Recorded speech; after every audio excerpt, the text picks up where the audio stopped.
बेटी हूँ, पिता का अपमान नहीं बोलूँगी। आ गए घूमकर, कैसा रहा हनीमून? जेठानी ने छेड़ते हुए पूछा। अच्छा ही रहा होगा भाई, हवाई जहाज़ में गई, महंगी होटल में ठहरी, और क्या चाहिए। ऐसा हनीमून तो उसकी 7 पुश्तों में किसी का नहीं हुआ होगा। दरवाजे से ही शुरू हो गई सासू माँ और पैर छूकर चुपचाप अंदर चली गई चारू। चारू रुको तो ये प्रसाद देना बाकी था। जेठानी ने रोकना चाहा पर सीधे अपने रूम में चली गई चारू। अब इसे क्या हुआ है? आश्चर्य से पूछा सासू माँ ने। चारू की शादी को 8-10 दिन ही हुए थे। शादी के तीसरे दिन ही हनीमून पर निकल गए थे और अब आ भी गए। बहुत कोशिश के बाद भी भूल नहीं पा रही थी चारू अपनी शादी का दूसरा दिन। परिवार में सबसे छोटी होने के कारण लाडली थी सबकी, खासकर पापा की। उसे याद नहीं है कि कभी पापा के बिना कहीं गई हो या रही हो। हर जगह पापा चाहिए होते थे उसे। ऐसे में जब शादी की तारीख तय हुई तो रोज़ एक ही काम था पापा का, मैं तेरे बिना कैसे रहूँगा चारू, और रोने लगते थे दोनों। बहुत सारे लड़के देखने के बाद नेहिल को पसंद किया था पापा ने और चारू भी बहुत खुश थी। बहुत अच्छा और सुलझा हुआ लगा उसे वो भी। सब अच्छा चल रहा था। शादी का दिन भी आ गया। अपनी तरफ से कोई कमी नहीं छोड़ी थी पापा ने। आखिर उनकी राज दुलारी की शादी थी। बारात भी आ गई, अच्छे से स्वागत हुआ। स्वागत की रस्म चल रही थी कि अचानक नेहिल के पापा ने होटल बदलने की मांग रख दी। उनका कहना था कि जिस होटल में बारात रुकी है वो उनके स्टैंडर्ड का नहीं है। शादियों का सीज़न और उस पर तुरंत ऐसी मांग जो बिल्कुल बेतुकी थी। आश्चर्यचकित थे पापा, क्योंकि समधी जी से बात करके ही होटल बुक की थी उन्होंने। फिर भी 1-2 जगह फ़ोन करके और भाइयों ने खुद जाकर ट्राई किया, पर सारे होटल बुक थे, क्योंकि उस दिन भी बहुत सारी शादियां थीं।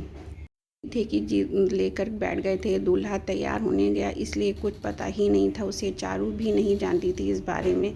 इधर ससुर जी शुरू हुए और बारातियों ने भी धमाल कर दी। सब कुछ तहस नहस कर दिया जहाँ रुके थे, और बेज़बानों की मारपीट भी की वो अलग।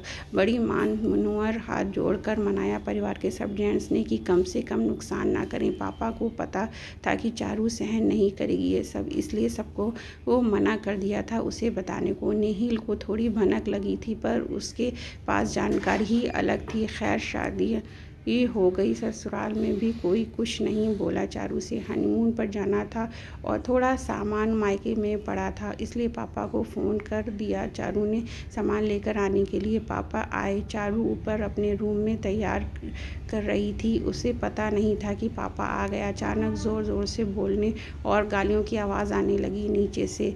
एक बार के लिए लगा कि होगा कोई रोड पर। इतने में जेठानी दौड़ते हुए आई। जल्दी नीचे आ जा चारू, वरना ये लोग नोच खाएंगे अंकल जी को। कुछ पूछ पाती इससे पहले ही हाथ खींचकर ले गई जेठानी। नीचे जाकर देखती ही हैं तो पापा हाथ जोड़कर बैठे हैं ससुर जी के पैरों में, और सासू माँ व जेठ लगातार गालियाँ और लानतों की बौछार किए जा रहे हैं। क्या हो रहा है ये सब? हाथ क्यों जोड़ रहे हो पापा? रोना आ रहा था उसे भी। सब चुप हो गए। पापा उसके पास आए। मैंने गलती की है बेटा, इसी की माफ़ी मांग रहा हूँ। तू परेशान मत हो, खुश रह। सर पर हाथ रख कर जाने लगे पापा। नहीं पापा, मैं भी चलूँगी आपके साथ। नहीं रहना मुझे यहाँ। नहीं बेटा, अब ये मत करना। तेरी दुनिया बसाने के लिए झुका हूँ, मिटाने के लिए नहीं। मेरा मान रख ले बेटा। हाथ जोड़ रो पड़े पापा, और कुछ नहीं कर पाई चारू। ज़रूर अच्छे दामाद होने का फ़र्ज़ निभाया नेहिल ने और हाथ पकड़कर जताया उन्हें कि वो उनकी बेटी के साथ है, पर एक बेटी ही का मन कैसे माफ़ करता अपने आप को।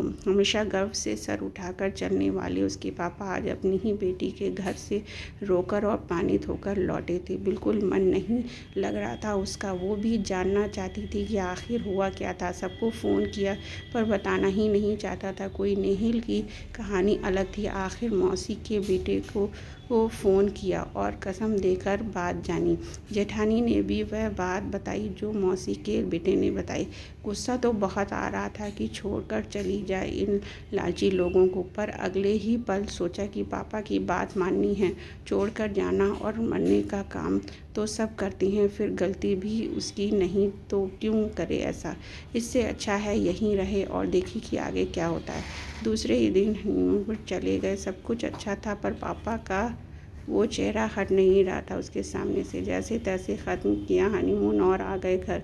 यही पूछताछ हो रही थी, कहाँ कहाँ घूमे, क्या क्या देखा। उदासी साफ झलक रही थी दोनों के चेहरे से। ठीक से किसी से बात का जवाब भी नहीं दे रहे थे दोनों। इस पर गुस्सा आ गया पापा जी को। ऐसी क्या उदासी कि 10 दिन तक न उतरे।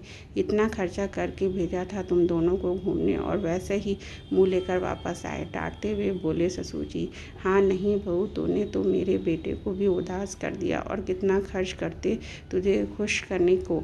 पता भी है हवाई जहाज़ की टिकट कितने की आती है और अच्छे होटल में रहने की क्या कीमत है। सासू माँ ने ताना मारा। आपने चाहे जितने पैसे खर्च किए हों, इस हनीमून की कीमत तो मैंने और मेरे पापा ने ही चुकाई है।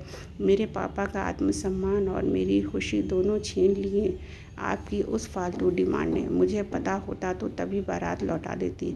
4 दिन लोग मेरे बारे में बात करते, कम से कम मेरे पापा का सम्मान तो बचा रहता। शालू ने जवाब दिया। हिम्मत तो देखो, कल की आई हुई ये हमसे ज़बान लड़ा रही है। अरे हम चाहें तो अभी निकाल सकते हैं तुझे यहाँ से। जेठ जी ने कहा। ये गलती नहीं करें तो अच्छा है, ना घर के रहेंगे ना घाट के। रही बात हिम्मत की, तो सच्ची हूँ इसलिए हिम्मत भी हूँ। मैं यहाँ से कहीं नहीं जाऊँगी, पर हाँ वो दिन भी नहीं भूलूँगी कभी जब मेरे पिता का अपमान हुआ था। यहाँ भी आप लोगों की गलती से कहकर अंदर चली गई चारू और स्तब्ध रह गए सभी उसकी हिम्मत देखकर।